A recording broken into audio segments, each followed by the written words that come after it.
What's it really like to be born at the finish line? What is it like to open your eyes for the first time and find that you've already won a race you never even knew you were running? We're not just talking about being born into comfort. We're talking about inheriting a fortune so vast it's measured in the billions. A sprawling, multi-generational empire that doesn't just exist within a nation, but literally shapes it. Today, we're about to pull back the gilded curtain on the 10 richest old money kids in Canada. This is a world where private jets are as common as family cars, where billion-dollar deals are hammered out over quiet dinners, and where the crushing pressure of a dynastic legacy is a constant companion from the moment you were born. It is a reality so far removed from our own that it might as well be on another planet, a world few of us ever get to see. And trust me, you won't believe who is destined to hold the top spot. Forget everything you know about flashy tech startups and overnight crypto millionaires. Forget the loud, attention-seeking displays of new wealth.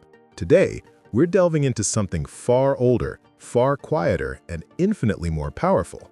We're talking about a different kind of wealth, the kind that's measured in generations, not fiscal years. This is the world of old money, where fortunes forged in the fires of the Industrial Revolution, built on steel, oil, and retail over a century ago, now wait to be passed into the hands of a select, privileged few.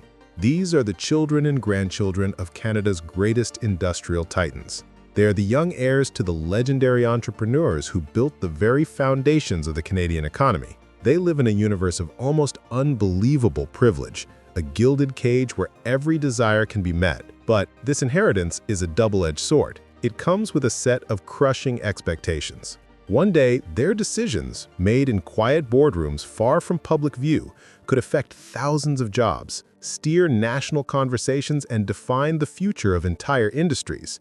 So who are they, really?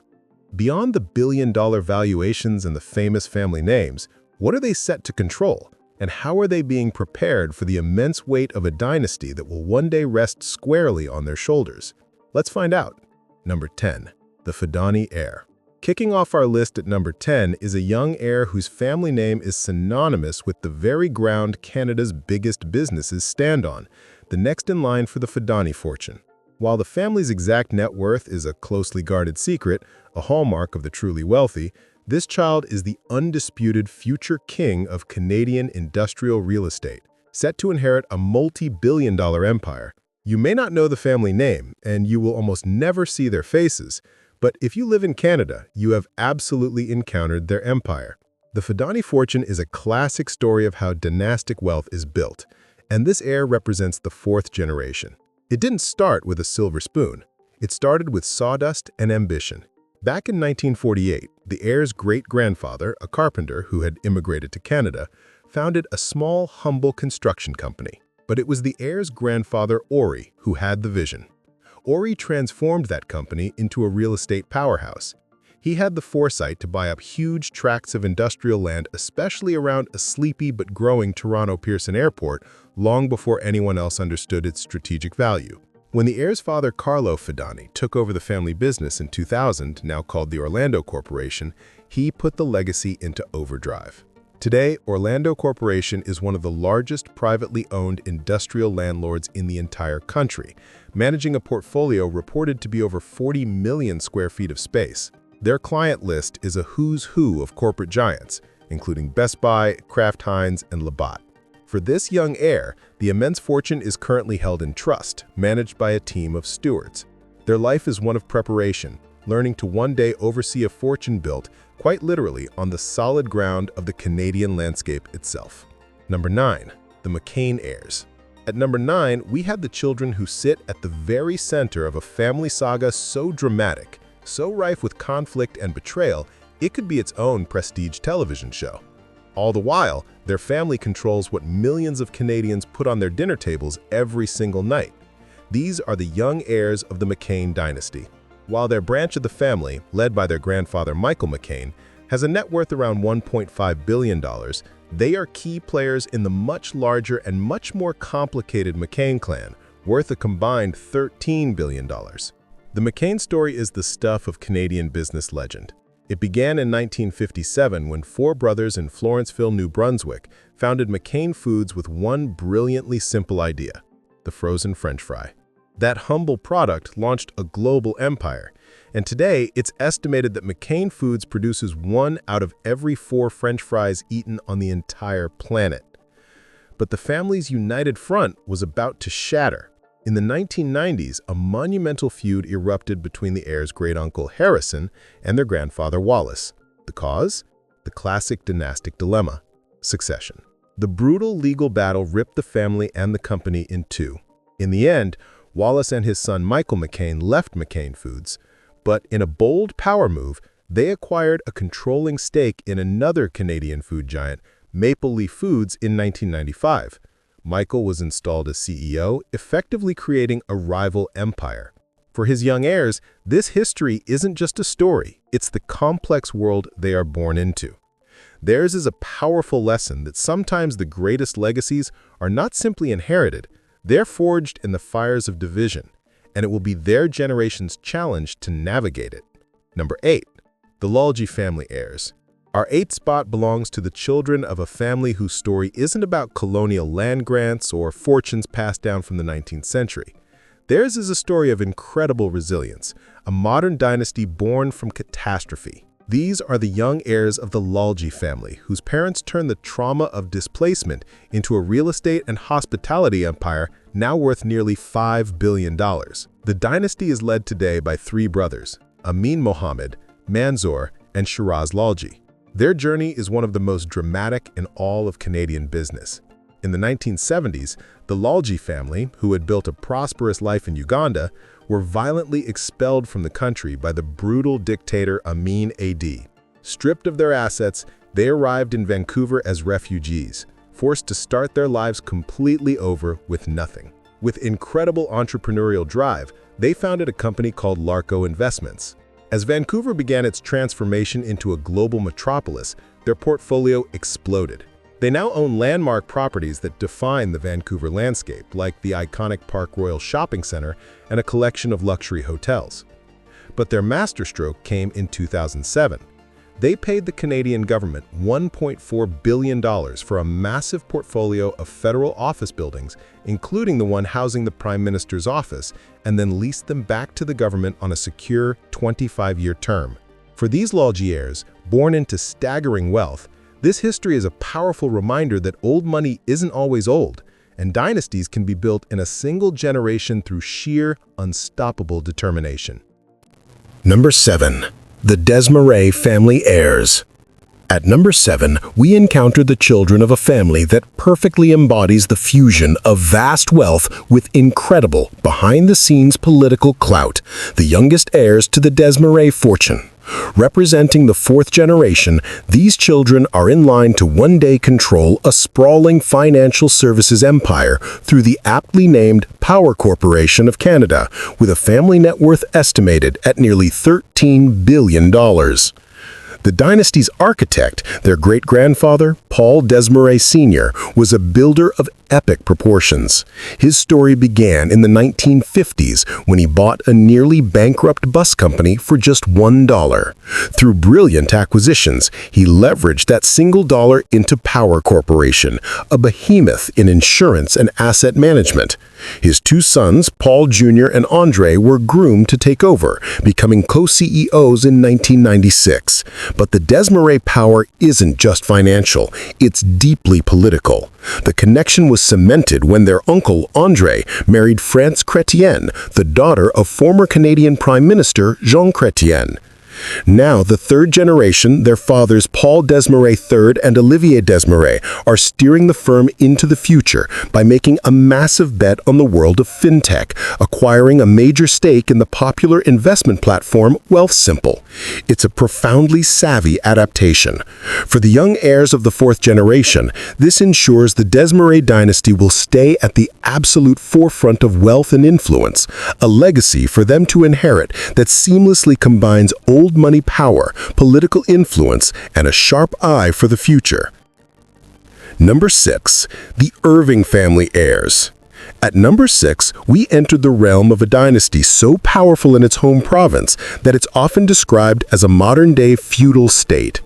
We are talking about the youngest heirs of the Irving family, whose staggering empire in Atlantic Canada is worth somewhere between $14.5 and $15.8 billion. The saga began with one man, their great-grandfather K.C. Irving, a relentlessly ambitious entrepreneur who operated on a simple principle: own everything.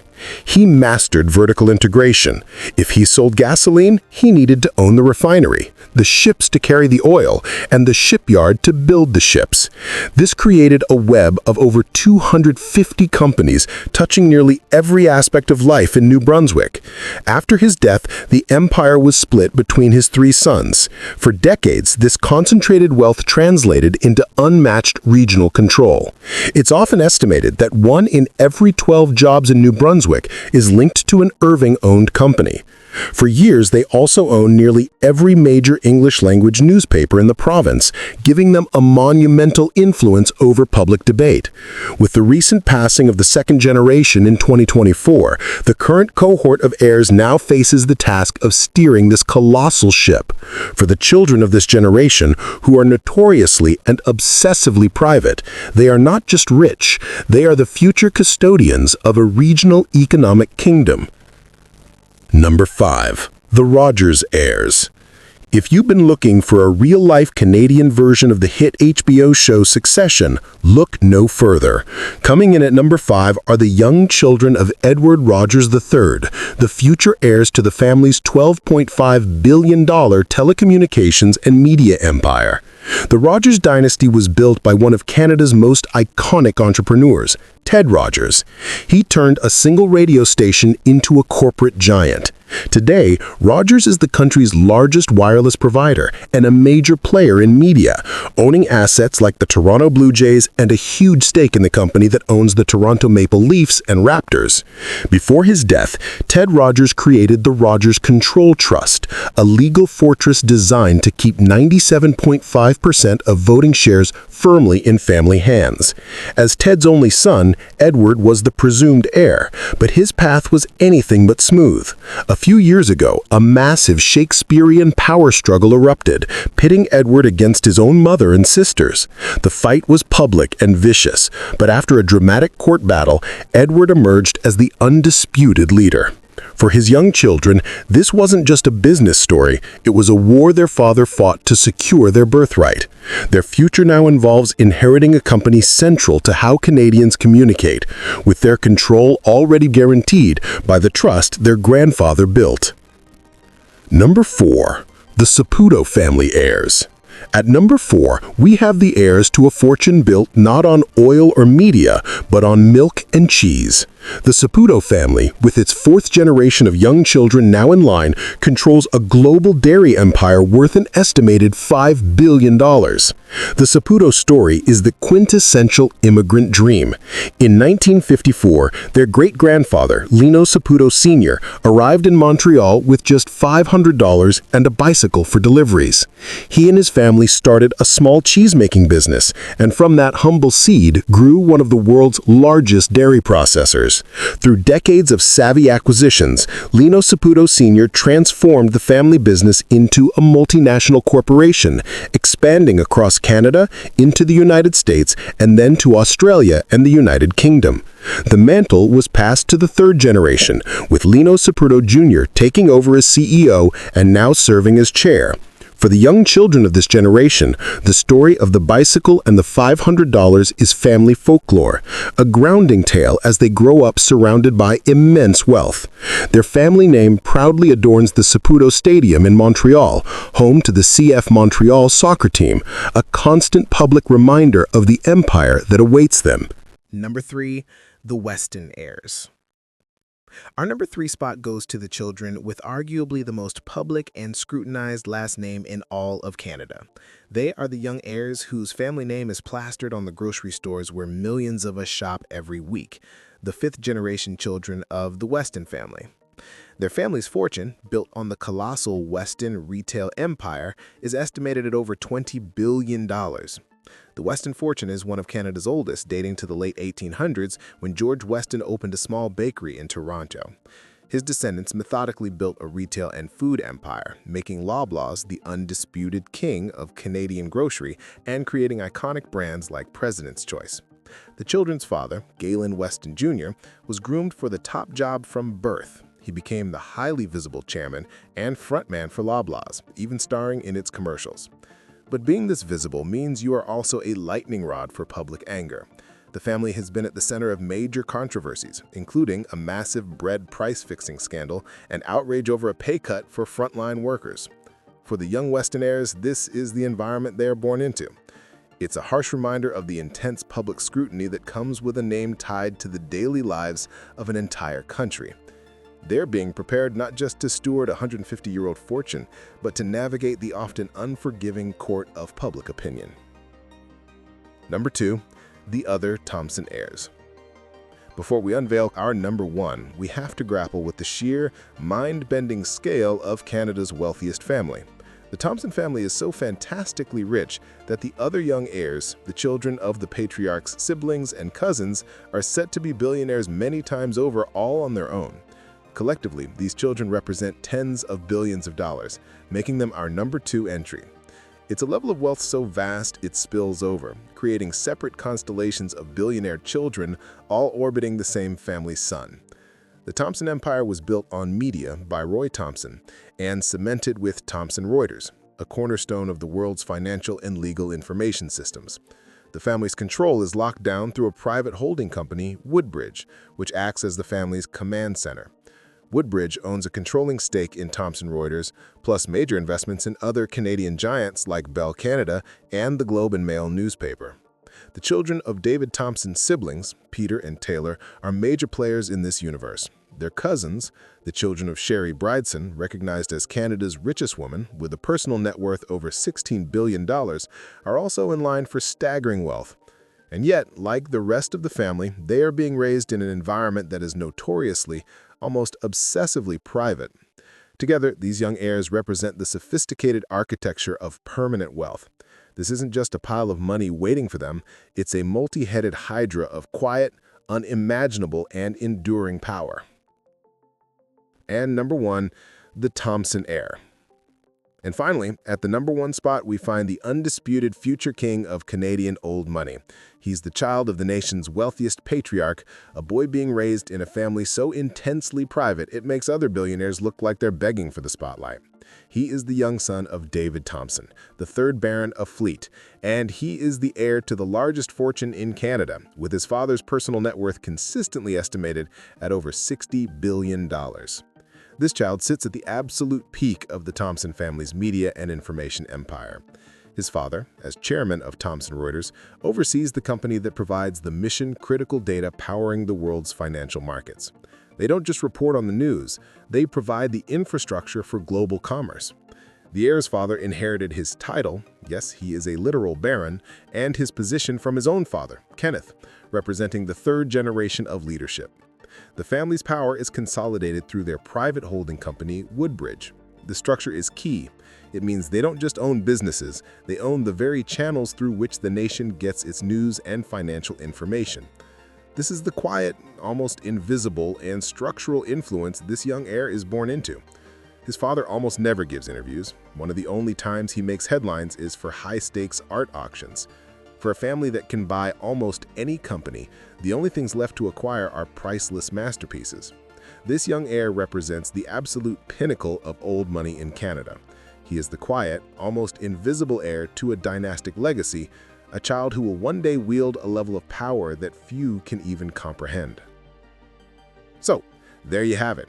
From real estate titans who own the ground beneath our feet and food industry kings who decide what's for dinner, to media magnates who control the flow of information itself, the young heirs of Canada's old money families are positioned to command staggering fortunes.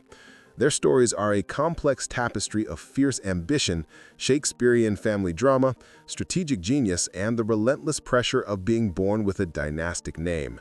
They are the future stewards of legacies built over generations, being prepared for a world of quiet, immense power that shapes our country in ways most of us never see. Did you have any idea how much power these few families have designated for their next in line? Does this level of inherited influence help a country, or does it hinder it?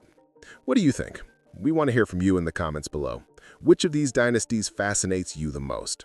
If you enjoyed this peek into the exclusive world of the ultra-rich, make sure you hit that like button, subscribe to the channel, and ring that notification bell so you never miss another video.